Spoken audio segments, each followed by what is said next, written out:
네, 이어서 계속하도록 하겠습니다. 네, 다음 어, 두 번째인데요.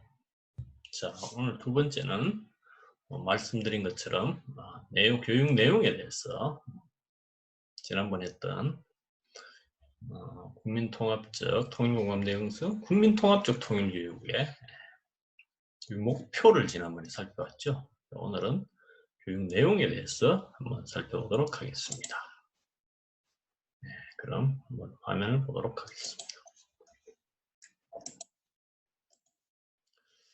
네, 말씀드린 대로 지금 보고 계신 대로 교육 내용에 대해서 한번 살펴보도록 하겠습니다.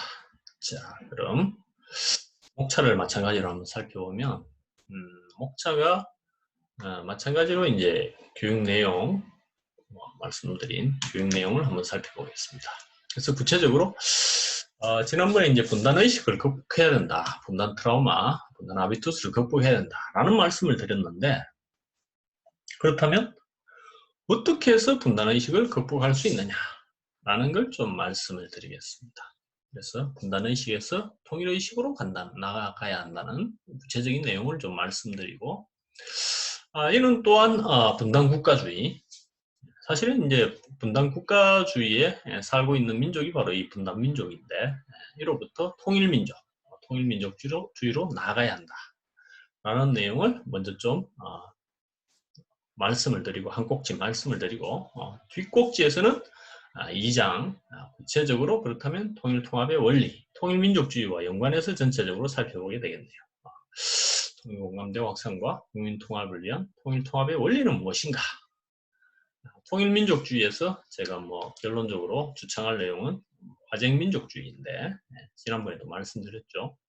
그래서 서양의 어떤 그 동일성, 서양의 민족에 대한 혹은 통일에 대한 좀 동일성의 어떤 그 민족주의에 대한 동일성 원리에 기반한 한계가 있는 그런 철학을 동양 철학, 동양 사상, 특히 이제 우리의 사상인 화쟁민족주의를 통해서 어떻게 극복할 수 있는가, 어떻게 대안을 제시할 수 있는가 라는 걸 한번 결론적으로 말씀을 드리도록 하겠습니다.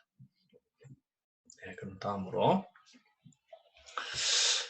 먼저 첫째 장에서는 통일공감대 확산, 국민통합적 통일교육의 교육 내용은 무엇인가 라는 걸 말씀을 드리도록 하겠습니다. 그래서 지난 앞선 시간에 내용과 좀 연결이 됩니다만, 분단의식에서 통일의식으로 전환해야 될 필요성 내지는 과제, 이 전환이 곧 통일교육의 내용이다. 통일교육이란 게 무엇입니까? 분단을 지향하던 사람들을 통일을 지향하게 만드는 게 통일교육의 가장 큰 과업이자 과제이다 라고 저는 생각을 합니다. 또한 그래야 하고요.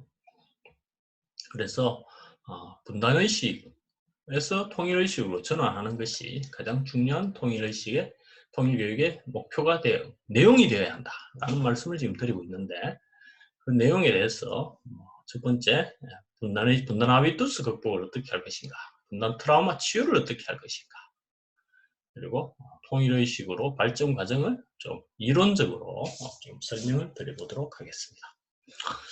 조금 어려운 난해한 부분도 있겠습니다만 설명을 어쨌든 차근차근 한번 해보도록 하겠습니다.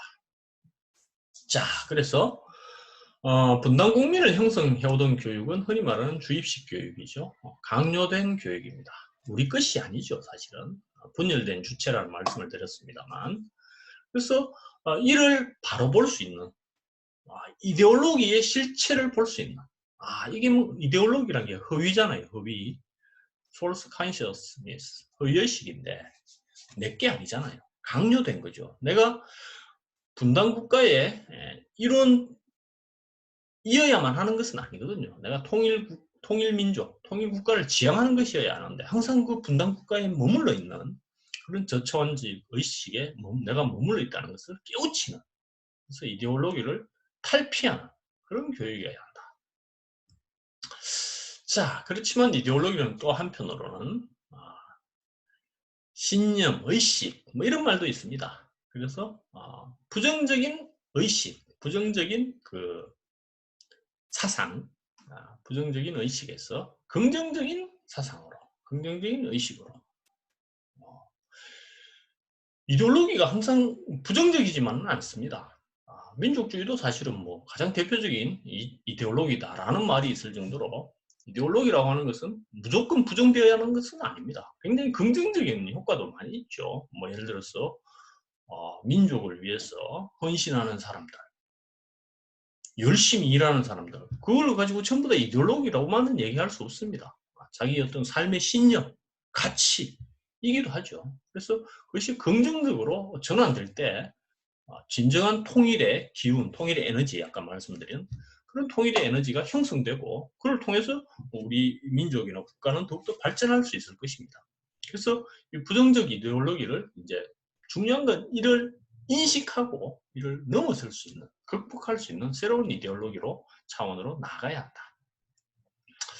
그 다음 뭐 너무나 당연한 말씀이지만 분단지향적인 이런 데서 벗어나야 합니다. 이제 지금 21세기도 지금 20년이 지나갔습니다. 이제는 진정한 통일지향적인 사고로 분단 100년이 오기 전에 우리가 이걸 넘어서야 되지 않겠습니까? 뭐 이런 말씀은 좀 어떻게 들리실지 모르겠지만 민족적인 수치 아닙니까? 우리 이걸 좀 넘어서야 합니다. 자, 그 다음 분단 이데올로기 해체 교육. 말씀드린 대로 이데올로기도 극복해야 하며 이제 부정적인 이데올로기죠. 분단 이데올로기. 방공. 무슨 뭐 남조선은 저렇게 뭐 못 살고 헐벗고 뭐 그런 생각을 북한 사람들 요즘은 안 하겠습니다만 어쨌든 미제의 식민지고 뭐 그런 식으로만 바라보는 사고에서 벗어나야 한다. 우리도 마찬가지로 북한을 볼 때 저런 나쁜 놈들, 뭐 빨갱이들 이렇게만 보던 그야말로 이데올로기죠. 그런 우리는 영원히 통일 못합니다. 그걸 넘어설 수 있어야 합니다. 이렇게 바라보는 가장 큰 이유가 바로 내 몸에 나도 모르게 이제 그런 생각이 불쑥불쑥 나타나는 거죠. 의식뿐만 아니라 무의식적으로 나의 모든 사고를 지배하는 이러한 아비투스, 분단에 꽉 사로잡혀 있는 스스로 계속 분단으로 회귀하고자 하는 본능을 지닌다라고 또 얘기를 하는데 이로부터 우리가 계속 정상적인 사고 그리고 건전한 가치 체계로 넘어서야 합니다. 우리가 이를 넘어가야 합니다. 자, 분단의 아비투스라고 하는 것은 그야말로 적대적인 감정, 적대적인 정오감 이런 부정적인 의식에 기반을 하고 있다면 이제는 우리가 연대와 소통, 하비투스라고 하는 것을 우리가 꼭 부정적으로만 볼 수도 없고 또 인간인 이상 자기가 스스로 가치체계와 신념체계를 가질 수밖에 없죠. 인간은. 그래서 이런 가치체계, 신념체계를 연대와 소통이라고 하는 새로운 하버마스의 관점에 봐서도 그렇고 오늘 포스트 모던한 사고에 기반하더라도 그렇습니다. 뭐 흔히 말하는 꼰대식의 과거의 얽매인 그런 식의 사고에서 벗어나야 합니다. 좀 더 넓은 개방적인 그리고 함께 하고자 하는 이런 생각으로 전환할 때 이게 사실은 통일로 나가는 지름길이죠. 이해하고 받아들일 때. 자, 뭐 마찬가지로 민주주의와 해방. 결국은 민주주의와 통일은 함께 하는 것입니다. 자기 해방의 과정은 곧 우리 민족의 해방의 과정입니다. 그래서 자기 스스로가 낡은 사고로부터 해방되고 민주주의로 나가는 노력 속에 우리는 통일에 대한 필요성과 통일로 나가는 노력을 함께 할 수 있을 것입니다. 자, 그래서 분단의식에서 통일의식으로 나아가는 그 내용은 바로 이와 같은 이데올로기를 극복하는 아비투스를 극복하는 그러한 교육이다라는 걸 말씀을 드렸고 자, 다음으로 분단 트라우마를 치유하는 분단 트라우마의 치유 없이는 사실은 진정한 통일 내지는 통일의식에 우리가 가다할 수가 없습니다. 계속 본능이 사로잡혀 있으니까요. 내지는 감정이 왜곡되어 있거나 치환되어 있기 때문에 이런 걸 극복해야 됩니다. 그를 떠나서 남한과 북한은 전쟁을 한 당사가 아닙니까? 그 아픔과 서로의 상처를 치유해 나가는 게 필요합니다. 힐링으로서의 통일교육이라고 하는 걸 어떤 분이 주장하기도 하였는데 말 그대로 힐링이 돼야 합니다. 우리의 상처를, 우리의 다친 아픈 영혼을 치유하는 것이 아니라 치유의 과정이죠. 말 그대로 우리 스스로가. 우리는 여전히 그 분열된 주체, 분열된 민족 주체로서 고통, 그 스스로의 트라우마가 있습니다.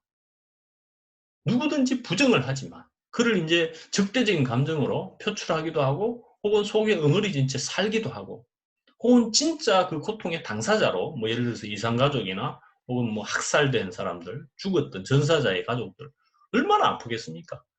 이를 치유할 수 있어야 됩니다. 이런 과정을 우리는 한 번도 해본 적이 없습니다.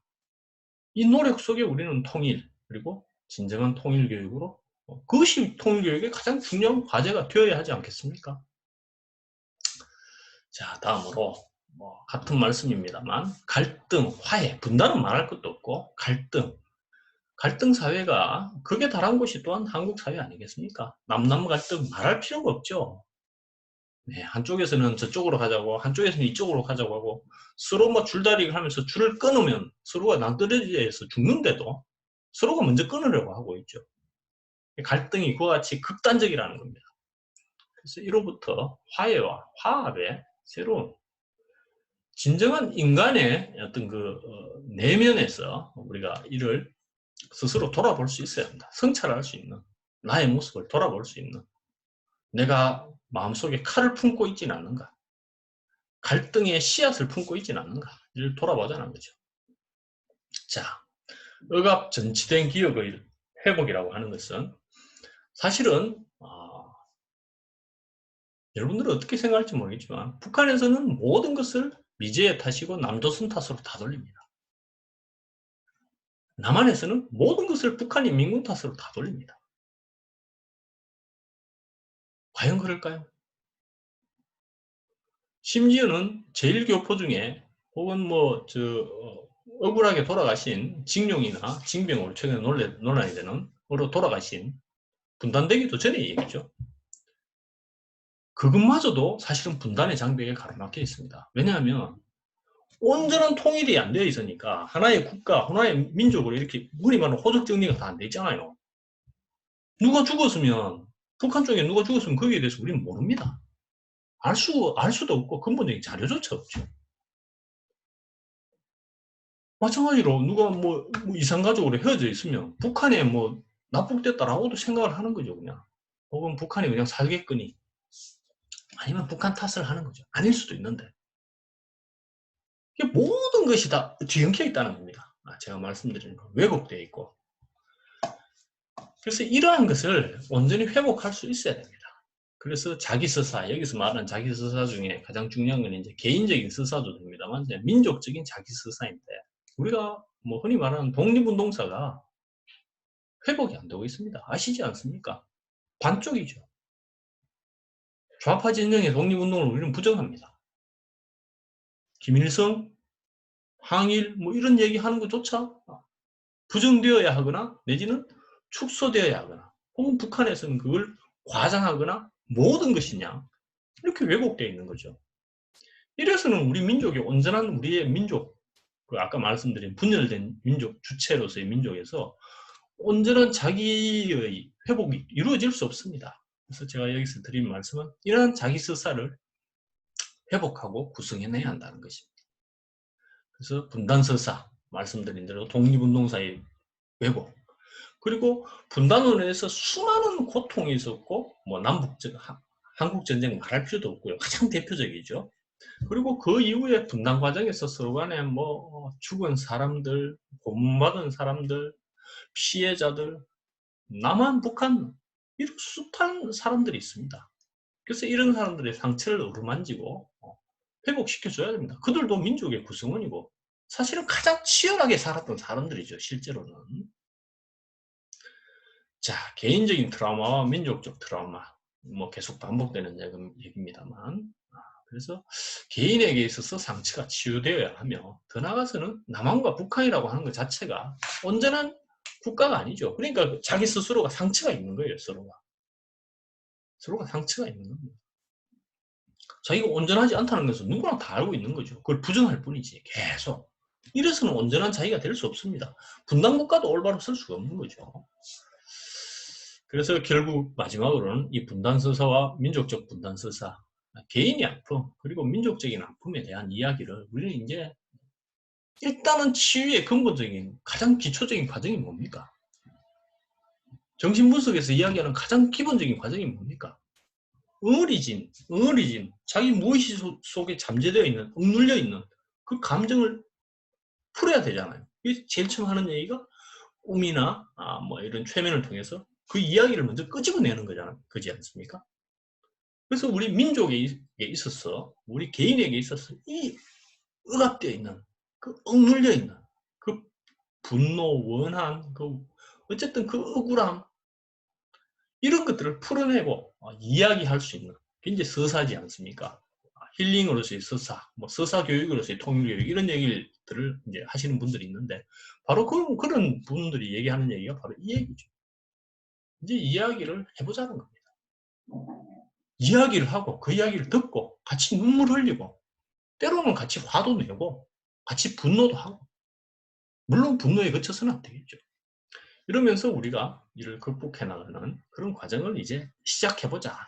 그래서 트라우마 치유가 통일교육의 가장 중요한 내용이 되어야 한다. 예, 라는 말씀을 좀 드리고 있습니다. 자, 다음으로 분단의식, 이 분단의 아비투스를 극복해야 하며 분단 트라우마를 치유한다면 분단의식을 극복하고 분단 트라우마를 치유했다면 우리가 진정 가져야 할 것은 통일 아닙니까? 통일의식이잖아요. 뭐 너무 거창한 이야기일지 모르겠지만 이 통일의식을 이제 지닐 수 있어야 합니다. 자, 그래서 이 통일의식을 지니게 되는 그 필연성에 대해서 제가 좀 여기서 좀 해결 얘기를 다시 또 해보았고요. 그리고 N형에서 P형 통일교육이라고 하는 것에서도 우리가 어떻게 통일로 나가야 하는가라는 걸 좀 말씀을 드려보겠습니다. 해결 말씀드렸습니다만 해결은 변정법이죠. 너무나 잘 아시는. 그래서 뭐 아시겠지만 자기 인식의 단계에서 부정적인 인식으로 마지막으로 지향을 통한 보다 더 높은 단계의 인식으로 이렇게 이야기를 합니다. 자, 그래서 해겔의 논리학에 보면 인간의 인식이라고 하는 것은 모성적인 인식에서 부정적 인식을 거쳐서 자기 부정을 하는 거죠. 그리고 마지막에 있어서는 이 두 개를 변정법적으로 지향하는 해겔의 지향입니다. 통일적 인식으로 나가야 한다라고 이야기를 하고 있습니다. 이를 우리 통일교육에 좀 적용을 해보자면 남북한의 이해 첫 번째는 모성적 인식 단계가 필요하다는 거죠. 정신을 차리자 우리가 남한과 북한에 대해서 좀 제한적이나마 좀 남북한을 좀 바라볼 수 있는 그런 교육을 실시하자. 객관적으로라도 보자 라는 거죠. 이제 서로를 이해하고 서로 화해하는 교육을 하자는 겁니다. 부정하는 단계, 분단의식, 말씀드린 분단 아비투스, 분단 트라우마 이런 것들을 극복하는 교육을 해보자. 마지막에 긍정적인 인식으로 이야기할 수 있는 것이 바로 이 통일의식입니다. 우리가 통일의식을 이제 형성해보자. 이 단계를 지금 이제 제가 말씀드리고 있는 거죠. 그래서 통일의식이 어떻게 나오게 되는가라는 걸 제가 좀 말씀을 드렸고,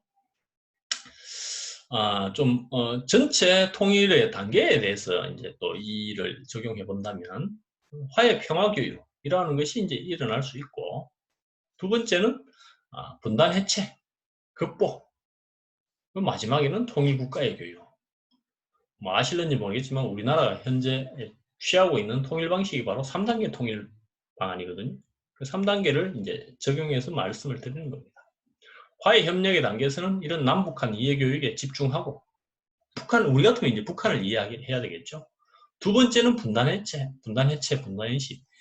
그러니까 분단의식, 그 다음에 분단 트라우마 이런 게 있지 않습니까? 사실은 이 1단계와 2단계는 해결의 변정법이 좀 지니는 한계이기도 하지만 단계별로 구분했다는 부분에 한계가 있죠. 1단계와 2단계는 구분될 수 없습니다. 그리고 이 속에 또한 통일지향적인 의식이 함께 나오는 거죠. 그것이 해결식의 사고의 한계이자 말씀드리지만 통일성의 논리의 한계이죠.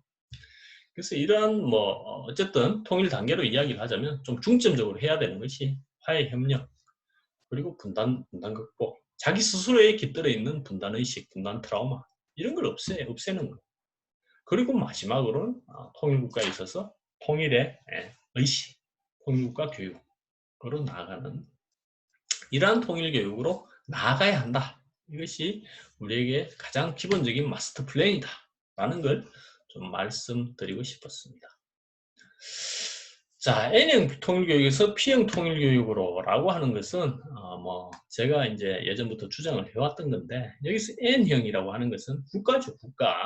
국가입니다. 혹은 안보입니다. 아시겠지만 네이션 시큐리티에서 보시다시피 국가이며 또한 안보이죠. 안보 논리 아시지 않습니까? 자기 자신만에 집착하는 이런 제한적인, 이런 부정적인 인식을 말하는 거죠. 이런 통일교육에서 P형이라는 건 평화입니다. 평화. 잘 아시다시피. 그래서 안보라고 하는, 뭐 대결 논리죠. 쉽게 말하면. 대결 논리에서 평화지향적인 이런 통일교육으로 나가야 한다. 또 하나는 부정적인 것에서 적극적인, 긍정적으로 나가야 한다. 라는 말씀을 드리고 싶은데, 부정적이라고 하는 것은 반공 같은 거죠. 상대방을 부정하는 겁니다. 안보교육 마찬가지죠. 긍정적이라고 하는 것은 상대방을 이해하고 감싸 안으려고 하는 거죠. 이 통합하려고 하는, 함께 하려고 하는 통일의식을 말씀드리는 겁니다. 이런 교육에, 그러니까 교육의 근본적인 전환을 가져와야 된다. P형 통일교육을 해야 된다라는 말씀입니다.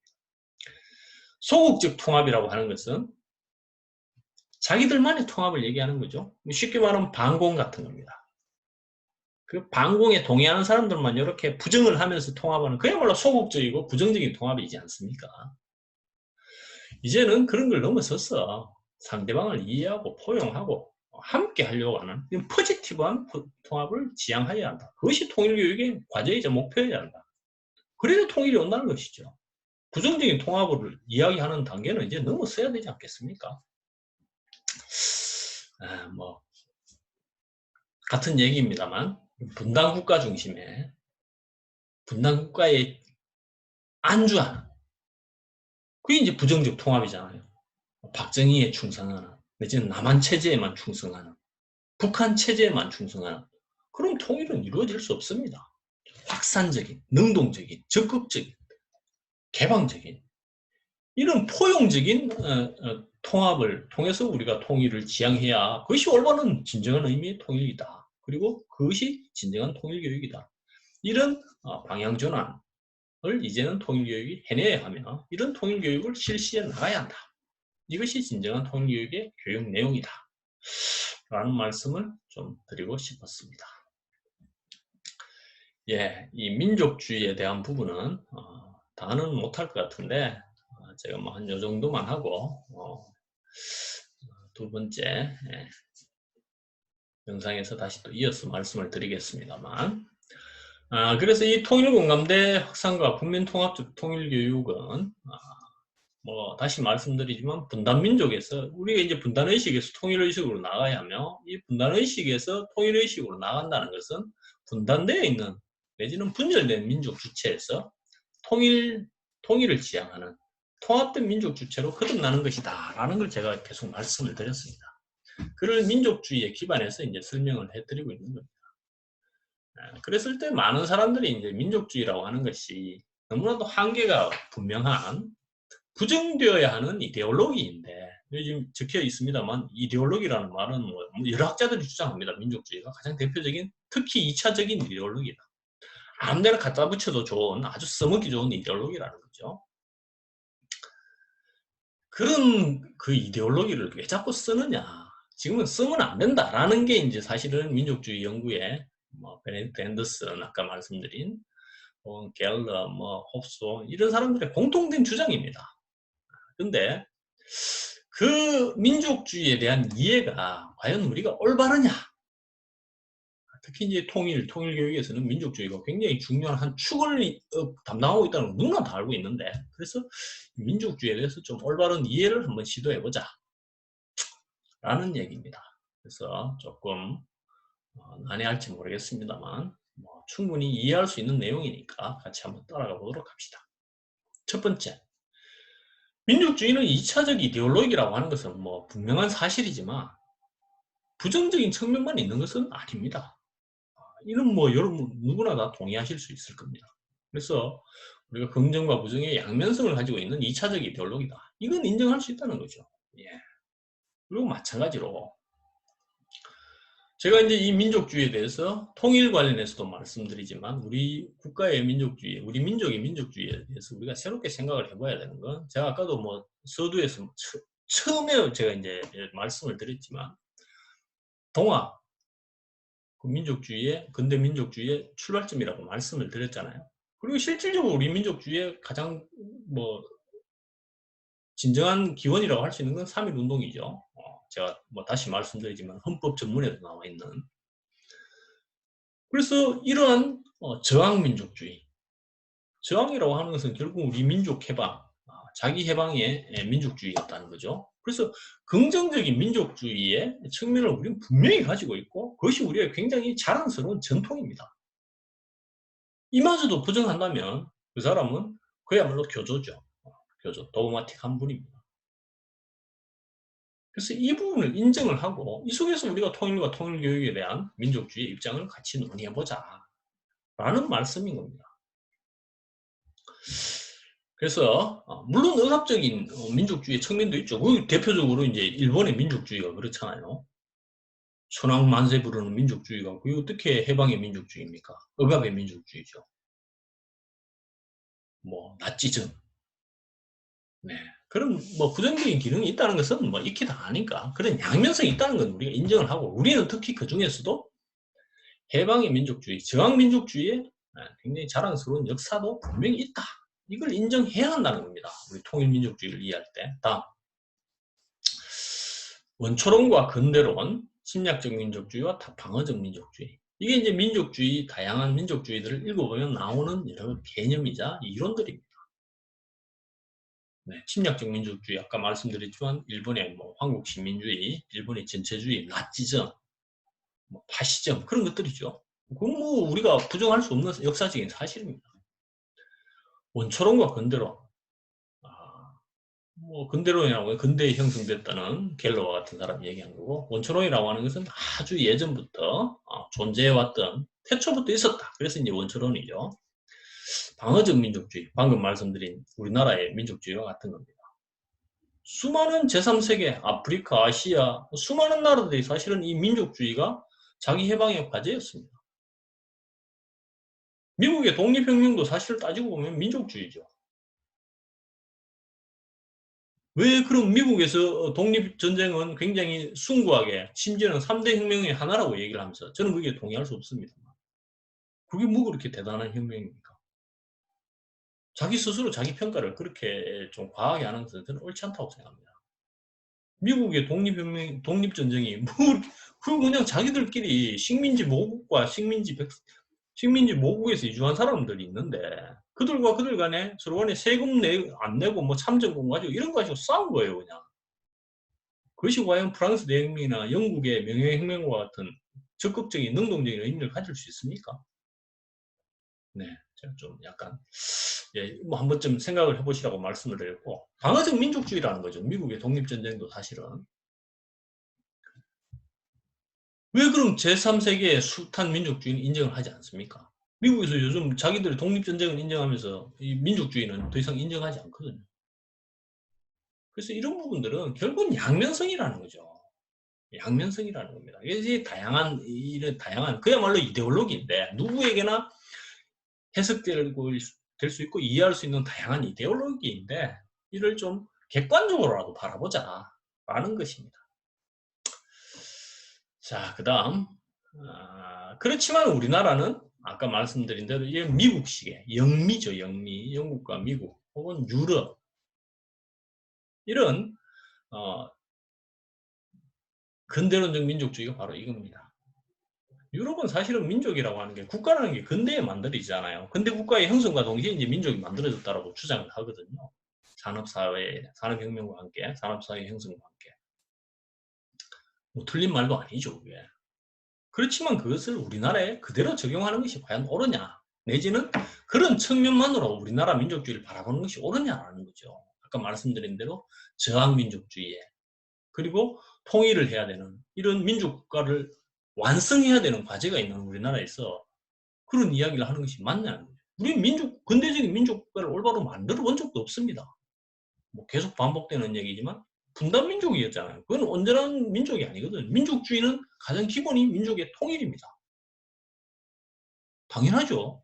자기 공동체의 이익을 위하는 것이 어떤 이데올로기의 핵심 아닙니까? 민족을 구성원하니까 민족의 통일을 지향하는 게 민족주의의 가장 핵심입니다. 그걸 우리는 한 번도 실현해 본 적도 없습니다. 그러면서 그 부작용에 대해서만 이야기를 한다면 그건 민족주의에 대한 한반도 민족주의에 대한 올바른 평가가 아니라는 거죠. 그래서 이런 부분을 우리가 고민을 해봐야 된다.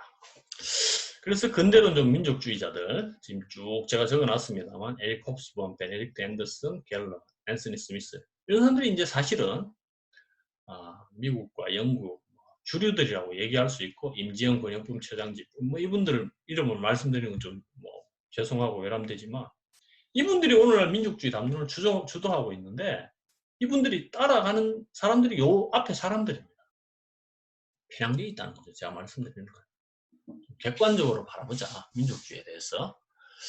그런 말씀을 드리면서 좀 뒤에 이야기까지 이어서 하기에는 좀 시간이 너무 많이 지났네요. 자, 그래서 뒤에 시간은 뒤에 있는 이야기들은 뒷차 시에서 2차 시에서 우리가 계속할 수 있도록 하겠습니다. 감사합니다.